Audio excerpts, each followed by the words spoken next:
Ang buong Davao City po habang kami ay nagsasagawa ngayon nitong press conference ay naging isang buhay na laboratorio ng martial law version 2 ni Marcos Jr. Duwag na martial law. Bakit duwag? Hindi niya idinideklara, hindi niya inaamin, subalit ito ang kanyang ginagawa.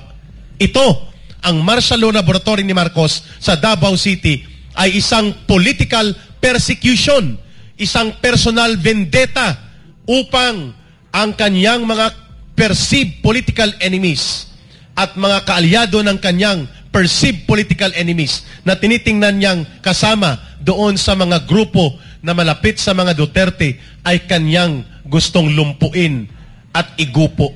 Yan ang ginagawa niya ngayon kay Pastor Kibuloy.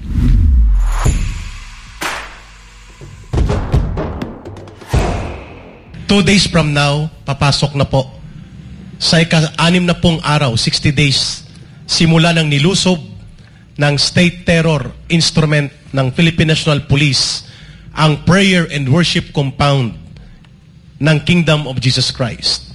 Sinaktan ang mga bata, sinaktan ang kababaihan, tinutukan ng baril ang mga unarmed civilians, full-time church workers, at pati mga katutubo ay hindi isinantabi ang kanilang kalagayan ay nilusob at 2 namatay sa Kitbog Mountain Range. Mag-aabot na sa 6 na pong araw ang tinaguriang Day of Infamy na nanatiling bingi, bulag at pipi si Mr. Marcos Jr. sa ginagawang paglapastangan, pang-aabuso at mga panggigipit, pananakit at pagwasak sa mga properties ng isang pribado na reliyosong organisasyon na ginagawa dito sa Davao City. Sa pangunguna ni Benhur Abalos bilang siya ang supervisor ng Philippine National Police at ng pinuno ng Philippine National Police na si General Marbil. Mga kababayan, hindi pa umaabot ang ika-6 na pong araw noong August 5, muli nilang nilusob. 2:00 ng madaling araw ang Tamayong area kung saan na nakatira ang mga magsasaka, magbubukid, manggagawang bukid, mga katutubo at iba pang mga full-time church and religious workers ng Kingdom of Jesus Christ. Mapayapang komunidad po ito, dinevelop po ito nila Pastor Kibuloy, binigyan ng kalsada, tinayuan po ng mga linya ng kuryente, patubig at kabuhayan at iba pang mga mapagkakakitaan at mga source ng pang-ekonomiyang survival ang komunidad na ito sa tulong po ng Kingdom of Jesus Christ at nila Pastor Kibuloy. Hindi lamang po ganun ang ginawa ng kapulisan na nag-aakto ngayon at tinatawag na ng mga sibilyan dito at mamamayan sa Davao na Philippine New People's Army or the State Terror Instrument of Marcos Jr. Sinaktan, ginapos, tinutukan ng baril ang hindi bababa sa 6 katao sa harap ng mga anak nilang mga minor de edad at mga asawa nila.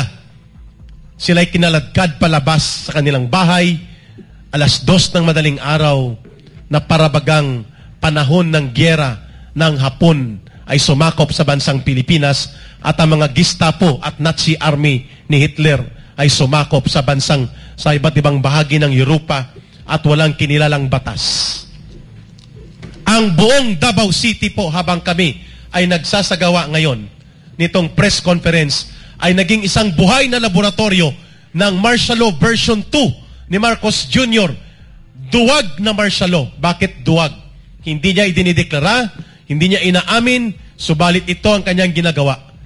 Ang kanyang ama, pinanindigan ang martial law. At kanyang ginawa yon laban sa totoong mga kalaban noon ng gobyerno, ang mga terorista, ang mga komunista na nagbabadyang pabagsakin ng gobyerno at wasakin ng lipunan. Ito, ang martial law laboratory ni Marcos sa Davao City ay isang political persecution, isang personal vendetta upang ang kanyang mga perceived political enemies at mga kaalyado ng kanyang perceived political enemies na tinitingnan niyang kasama doon sa mga grupo na malapit sa mga Duterte ay kanyang gustong lumpuin at igupo. Yan ang ginagawa niya ngayon kay Pastor Kibuloy. Mga kababayan, ang Davao City ay nagiging laboratorio ng instrumento ng state terrorism never seen before since the time of the declaration of martial law in 1972. Nakakabahala po ito sapagkat maliban noong August 5, binalik nila ulit noong August 7 and 8, 2 araw magkasunod. Habang tayo nag-uusap, pinasok nila muli ang Tamayong District na ito. Ang Kalinan District, ang Tamayong at paligid nito at nagsagawa ng tinatawag na zoning and hamleting. Ano po ang zoning? Ang zoning po ay ang pagbabahay-bahay illegal na ginagawa sa panahon ng martial law kung ikaw ay naghahanap ng mga rebelde at terorista. Pero mga civilian population po ito na mga magsasaka, magbubukid, manggagawang bukid at mga katutubo at mga full-time religious workers ang nakatira dito. Hindi po mga bandido, tulisan o terorista. Sinusuna nila ang mga bahay at mga sitio. At walang search warrant o ano pa mang mandamiento mula sa korte, bit-bit nila mga matataas na kalibre ng armas. At hindi lamang sinusuna, hinahamlet din. Ang hamleting ay ang pagkontrol ng movement ng mga tao upang sila ay sikilin sa kanilang paggalaw sa isang komunidad. Sapagkat naniniwala sila na nandito lang sa paligid si Pastor Kibuloy at ang kanya mga ministro. Nakakahiya po ang ganitong kalagayan sa ating bansa. Tikom ang bibig ng presidente sapagkat siya mismo ang numero 1 konsentidor. Siya mismo ang numero 1 nagtutulak nito. Ang nakakabahala ngayon, nagbabadya po ang napakamalagim na panganib na ang laboratorio na eksperimento sa martial law version 2 ni Marcos sa Davao ay pwedeng lumagpas po sa kontrol ng kanilang game plan at pwedeng ito'y maging madugo. Bakit? Habang kami po'y nagsasalita ngayon mula sa airport, pinomonitor ang lahat ng pumupunta at nakikipagsalamuha at nakikipagkaisa sa press conference na ito at sa kalagayan ng Kingdom of Jesus Christ, nakaambang po ang isang malaking dilubyo ng paglusob illegal ng Philippine Terrorist Forces gamit ang maskara ng Philippine National Police sa loob ng mga compound ng Kingdom of Jesus Christ anytime today. So sa taong bayan po na nakikinig ngayon, sa buong mamamayan, sa buong daigdig, habang kami nagsasalita ngayon, anytime today, anytime from this very moment, pwede pong lusubin muli, saktan at mas maging madugo. According sa deklarasyon ni General Nick Torre, ang bulastog na general na inilagay ni Marbil at ni Abalos at ni Marcos dito sa Davao Region na mas magiging madugo, marahas ang kanilang gagawin. Mas marahas pa sa Negros Oriental na ginawa nilang laboratorio din noon, pero yon ay may kaso ng masaker. 10 ang patay, 15 ang sugatan. Dito wala.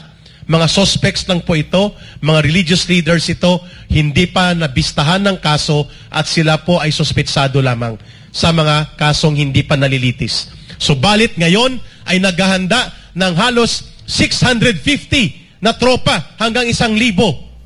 At ang sabi pa nila ni General Torre na ito, mas magiging marahas at wala silang sasantuhin at sisinuhin. We expect blood to spill over here. Nakakatakot, nakakarimarim, at napakalagim ng pagbabadha at pagguhot ng ganitong kalagayan na parang wala nang matakbuhan ang mga taong ito kaya tayo pa ulit-ulit na nagsasagawa nitong press conference.